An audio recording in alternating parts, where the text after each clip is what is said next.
Notes -o wide. So, worker 1 ఒక IP ఏంటి 192.168.42.129. Right. నేను బై మిస్టేక్‌గా ఇచ్చాననుకుందాం. వర్కర్ 1 ఒక ఐపీ. ఇక్కడ మీకు ఫ్లో చూపిస్తాను చూడండి. 192.168.42.129. ఇప్పుడు అండ్ దెన్ ఆ పోర్ట్ ఏదైతే ఆ పోర్ట్ ఉందో ఆ పోర్ట్‌ని కూడా నేను కాపీ చేసి ఇక్కడ పేస్ట్ చేస్తా.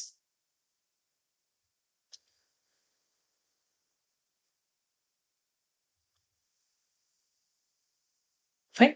ఇప్పుడు యూజరు ఈ ఐపీ, ఈ పోర్ట్ ఎప్పుడైతే తన బ్రౌజర్‌లో క్లిక్ చేస్తాడో, ఎంటర్ ఇస్తాడో ఆటోమేటిక్‌గా నా రిక్వెస్ట్ అనేది నా వర్కర్ 1కి కనెక్ట్ అవుతుందా? నా వర్కర్ 1కి కనెక్ట్ అవుతుంది.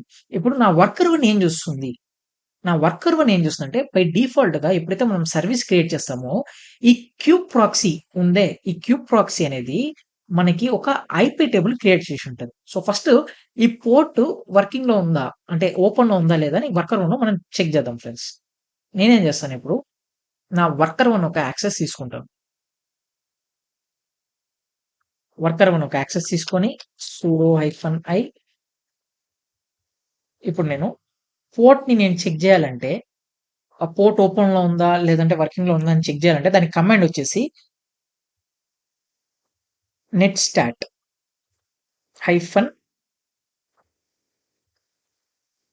-nltlp. ఓకే. సో, నా దగ్గర netstat అనే కమాండ్ లేదు. నేనేం చేస్తాను జస్ట్ నేను డైరెక్ట్‌గా ఇన్‌స్టాల్ చేస్తాను.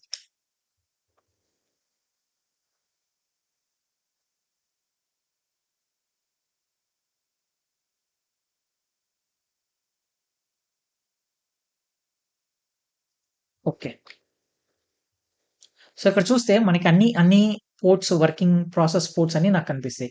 కానీ ఇక్కడ నాకు నా పోర్ట్ అనేది కనపడడం లేదు. చూసారా? ఇక్కడ నేనేం చేస్తాను నెట్ స్టాట్ గ్రెప్ చేస్తాను. గ్రెప్ ఐ ఏ పోర్ట్ కావాలి నాకు? నాకు ఏ పోర్ట్ కావాలి? 31316 విచ్ ఈస్ ద సర్వీస్ ఇచ్చిన పోర్ట్ ఇది. సో, ఇక్కడ నేను గ్రెప్ చేస్తాను. గ్రెప్ చేస్తే నాకు ఎటువంటి పోర్ట్ అనేది రన్నింగ్‌లో లేదు. అంటే విచ్ మీన్స్ నా వర్కర్‌లో ఆ పోర్ట్ అనేది ఓపెన్‌లో ఉందా లేదా అని ఎలా తెలుస్తుందంటే క్యూబ్ ప్రాక్సీ ఏం చేస్తుందంటే, ఇక్కడ నా దగ్గర క్యూబ్ ప్రాక్సీ ఉంది కదా! బై డిఫాల్ట్‌గా ఇక్కడ నాకు క్యూబ్ ప్రాక్సీ ఉంది కదా! ఈ క్యూబ్ ప్రాక్సీ ఏం చేస్తుందంటే, ఒక ఐపీ టేబుల్ రూల్‌ని క్రియేట్ చేస్తుంది. ఒక నాట్ రూల్‌ని క్రియేట్ చేస్తుంది. సో, దాన్ని నేను చెక్ చేయాల్సి ఉంటది. సో, దాన్ని నేను చెక్ చేయాలంటే ఏం చేయాలంటే, ఇక్కడ ఐపీ టేబుల్స్ అని ఇవ్వండి. ఐపీ టేబుల్స్ ఇచ్చి మీరు -h హెల్ప్ కొట్టండి. ఓకేనా? ఐపీ టేబుల్స్ దాని తర్వాత టేబుల్